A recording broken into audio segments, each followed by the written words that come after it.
স্বাগতম সবাইকে English literature ভিডিওর শুরুতেই সবাই আমার সালাম গ্রহণ করবেন। আসসালামু আলাইকুম। আমি সাদ্দাম হোসেন রয়েছি আপনাদের সাথে।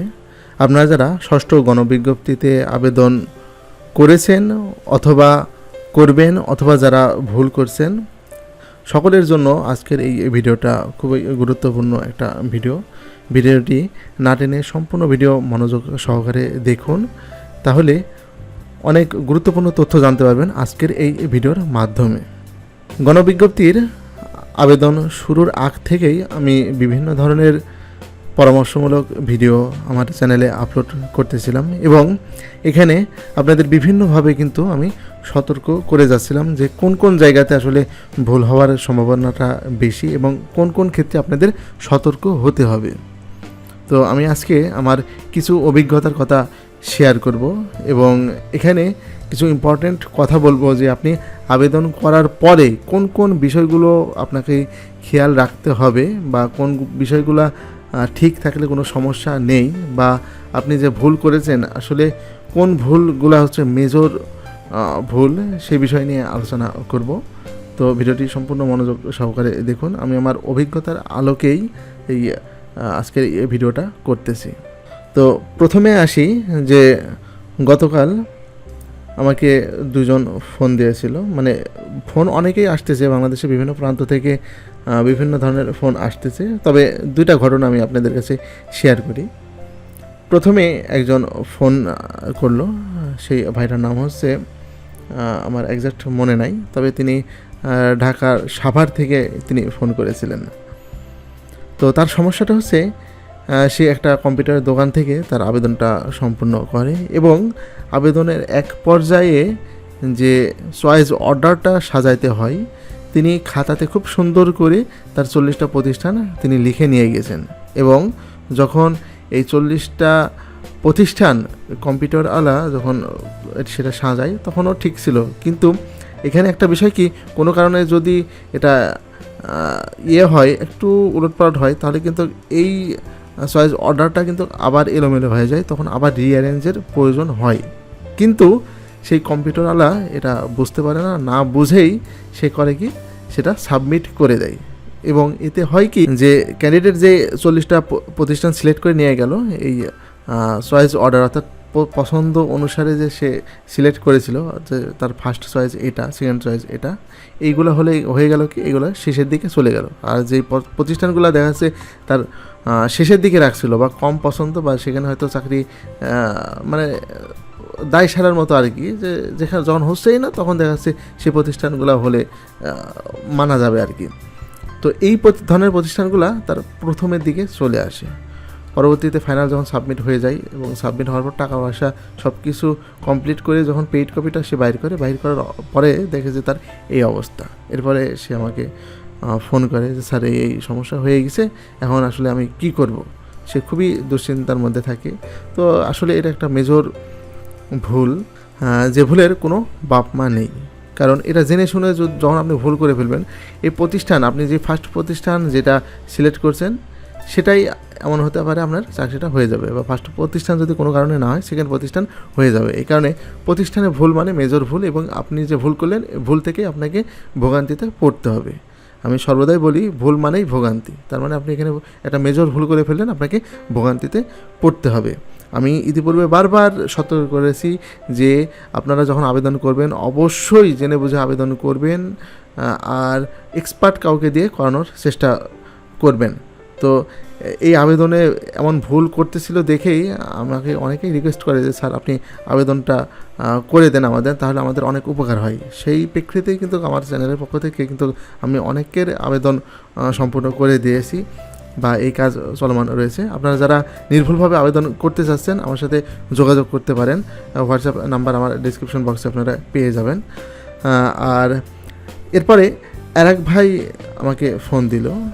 তার সমস্যাটা হচ্ছে সে যখন প্রতিষ্ঠান পছন্দ মানে চয়েস অর্ডারটা যখন সাজাইছিল তখন সাজানো তার ঠিকই ছিল, কিন্তু ভুলক্রমে তার হয়তো মেবি 20 কি 22 নম্বরের দিকে বা 25 নম্বরের দিকে এমন দিকে তার যেই মানে সার্টিফিকেটে যেই প্রতিষ্ঠান, যে ধরনের প্রতিষ্ঠান টাইপ অফ ইনস্টিটিউশন যেটা আছে সেখানে যেটা উল্লেখ আছে এইটা না দিয়ে তার অন্য একটা প্রতিষ্ঠান ঢুকে যায়। তো এই কারণে সে ফোন দিল যে এতে কোনো সমস্যা হবে কি না বা আবেদনটা বাতিল হবে কি না, বা আমি যে প্রতিষ্ঠানটা চয়েস দিলাম কোনো কারণে যদি সেই প্রতিষ্ঠানে চাকরি হয়ে যায় তাহলে এমপিওতে ঝামেলা হবে কি না বা যোগদান করতে পারবো কি না, এ ধরনের নানান ধরনের ভয়ভীতি তার মাঝে কাজ করতেছিল। এবং এই বিষয়টা তিনি শিওর হওয়ার জন্যই আমাকে ফোনটা করে। তো যাই হোক, পরবর্তীতে আমি আসলে নিয়ম অনুসারে যেটা হবে সেই মোতাবেক আমি পরামর্শটা দিলাম।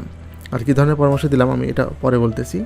এরপর আমাকে আরেকজন ফোন দিল, ফোন দিয়ে বললো যে স্যার আমি তো আমার ইমেলটা ভুল করে ফেলছি। তো আবেদনের সময় তো যখন ফার্স্ট আবেদন করেছিলাম তখন তো আবেদনের সময় ইমেল লাগে নাই, কিন্তু এবার তো ইমেল ম্যান্ডেটরি করে দিয়েছে, ইমেল ছাড়া তো আবেদন সাবমিট করা যাচ্ছে না। তো এই ক্ষেত্রে আসলে কী ধরনের সমস্যা হবে? তো আমিও তাকে নিয়মমাফিক পরামর্শ দিয়ে দিলাম। কি পরামর্শ দিলাম একটু পরে আমি সেটা বলতেছি। আর এরপরে আরেকজন ফোন দিল যে স্যার আমার অ্যাড্রেসের প্রথম অক্ষরটা দেখা যাচ্ছে স্মল লেটার চলে আসছে। সাধারণত প্রথম যেই লেটারটা হওয়ার কথা সেটা তো ক্যাপিটাল হওয়ার কথা, তো স্মল আসছে, এই ক্ষেত্রে কোনো সমস্যা হবে কি না? তো আমিও তাকে পরবর্তীতে সেই পরামর্শ দিলাম। তো কী ধরনের পরামর্শ তাদেরকে দেওয়া হয়েছিল এই বিষয়ে আমি একটু পরে আসতেছি, তাহলে আপনাদের বুঝতে সুবিধা হবে। আগে আমি আপনাদের বলে নিই যে আবেদন যখন আপনি করে ফেলবেন তখন আবেদন করার পরে আপনার লক্ষণীয় বিষয় থাকবে মূলত হচ্ছে তিনটা বিষয় আপনার জন্য খুবই গুরুত্বপূর্ণ। এই তিনটার কোনো একটা যদি আপনি কোনো কারণে যদি ভুল করে বসেন তাহলে এই ভুল থেকে ভোগান্তি থেকে একদম সেই মানে কোথায় গিয়ে যে পড়বেন এটার কোনো বাপ মানে নেই। তো সেই তিনটা কি জিনিস আমি আপনাকে বলি, সেটা হচ্ছে 1 নম্বর হচ্ছে ঠিকানা। কারণ ঠিকানাতে যদি আপনি ভুল করে বসেন তাহলে আপনার চাকরি এখানে মানে চাকরি নেই টানাপাড়ি শুরু হয়ে যাবে। কারণ পুলিশ ভেরিফিকেশন কনফার্ম হওয়ার পরেই কেন আপনি চাকরিটা পাবেন, এর আগে কিন্তু আপনি চাকরি কনফার্ম হবে না। তো সেই পুলিশ ভেরিফিকেশনেই যদি আপনি ভুল করে বসেন তাহলে পুলিশ যখন আপনাকে ভেরিফাই করবে আপনাকে তো খুঁজেই পাবে না, কারণ আপনার কোন চাঁদের দেশে যে আপনি আছেন সেটা তো সে পুলিশ খুঁজে পাবে না। তাহলে এই যে ঠিকানা বা অ্যাড্রেস এটা খুবই গুরুত্বপূর্ণ, এটা কোনো ক্রমেই ভুল করা যাবে না। এরপর আসি সেকেন্ড হচ্ছে মোবাইল। কারণ মোবাইল নম্বরে আপনি SMS পাবেন, যার কারণে মোবাইল নম্বরটা খুবই জরুরি, বা যে কোনো কারণে আপনার সাথে মোবাইলে যোগাযোগ করা হতে পারে, যার কারণে মোবাইল নম্বরটা খুব জরুরি। তবে অ্যাড্রেসের থেকে মোবাইলের গুরুত্বটা একটু কম হলেও সমস্যা নাই, যদি ভুল করেন সেক্ষেত্রে হয়তো মারাত্মক কোনো ধরনের সমস্যা হবে না, যেমনটা হয় অ্যাড্রেসের ক্ষেত্রে। এরপর আসি যে চয়েস, ফার্স্ট চয়েস বা সেকেন্ড চয়েস।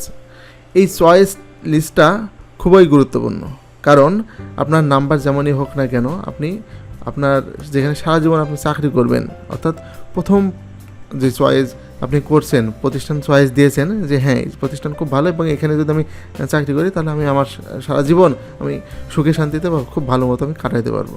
কিন্তু দেখা যাচ্ছে এই চয়েস অর্ডারে আপনি ভুল করে বসছেন। এখানে এমন একটা চয়েস মানে এমন একটা প্রতিষ্ঠান আপনার ফার্স্ট চয়েসে চলে আসছে যেটা দেখা যাচ্ছে আপনার পছন্দ না, বা এখানে চাকরি হলে আপনি চাকরি করবেন না, বা যদি কোনো কারণে করাও লাগে কিন্তু আপনি শান্তিতে থাকতে পারবেন না। আপনার ফ্যামিলি থাকবে এক প্রান্তে, আপনি থাকবেন আর এক প্রান্তে।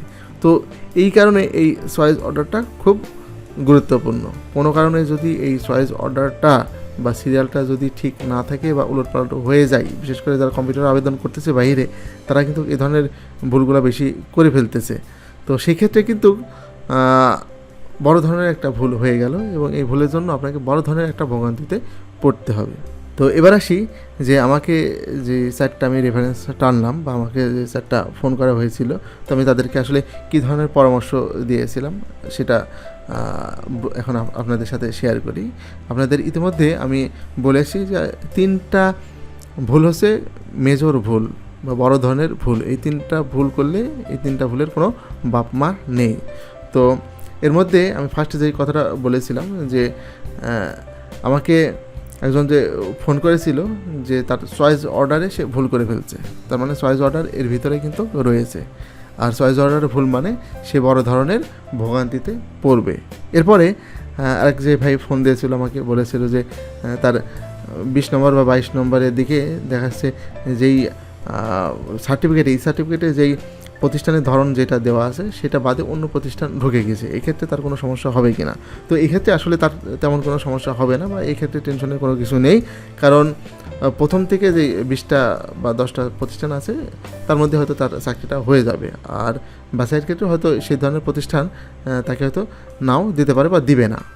এবার আসি যে একজন আমাকে ফোন করলো যে ইমেল নাম্বার তার ভুল।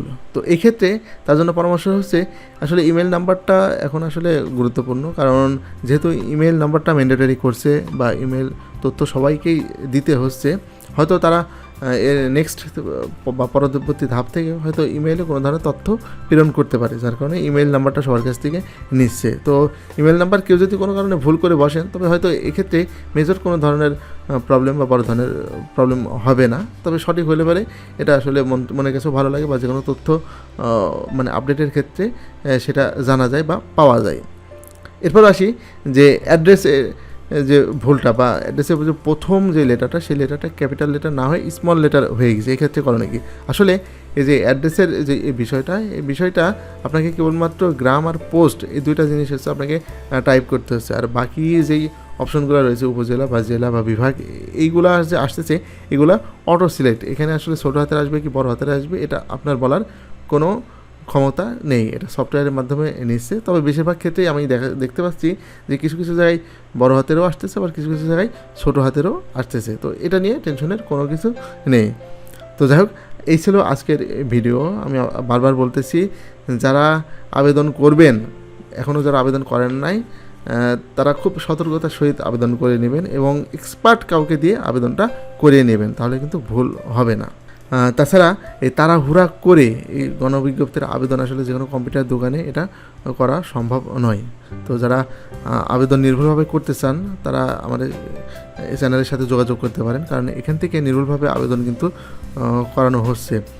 আর যারা এখনও আবেদন করেন নাই তাদের জন্য পরামর্শ সেটা হচ্ছে আপনারা কিন্তু শেষ দিন পর্যন্ত অপেক্ষা না করে দ্রুত আবেদনটা করে ফেলেন, কারণ বিগত 5ম গণবিজ্ঞপ্তিতে দেখা গিয়েছে যে অনেক ক্যান্ডিডেট রয়েছে যারা কিন্তু আবেদন করতে পারে নাই গণবিজ্ঞপ্তিতে, কারণ তারা ঢিলামি করতে করতে শেষের দিকে গিয়ে এই ওয়েবসাইট তখন ডাউন হয়ে যায়, তখন ওয়েবসাইটে কাজ করে না, এই টাকা দেওয়া যায় না বা আবেদন সাবমিট হয় না, নানান ধরনের সমস্যা কিন্তু সৃষ্টি হয়ে যায়। কারণ এই যে এত আবেদন সেখানে যে পড়ছে, বা এই ওয়েবসাইটটা যে ভারী হয়ে যাচ্ছে বা সফটওয়্যারটা যখন ভারী হয়ে যাবে, তখন কিন্তু এই জটিলতা হইতে পারে। এই কারণে আপনারা মানে শেষ সময় পর্যন্ত অপেক্ষা না করে যত দ্রুত সম্ভব আপনারা আবেদনটা করে ফেলেন, তাহলে কিন্তু অনেকটা টেনশন মুক্ত বা টেনশন ফ্রি থাকবেন। তো এই ছিল মূলত আজকের পর্বের সতর্কতামূলক বা পরামর্শমূলক ভিডিও। আশা করি ভিডিওটি সবার ভালো লাগবে। আর এনটিআরসি সম্পর্কিত নিত্য নতুন আপডেট তথ্য পেতে চ্যানেলটি অবশ্যই সাবস্ক্রাইব করে বেল বাটনটি চেপে রাখবেন। সবাই ভালো থাকবেন, আমার জন্য দোয়া করবেন। আল্লাহ হাফেজ।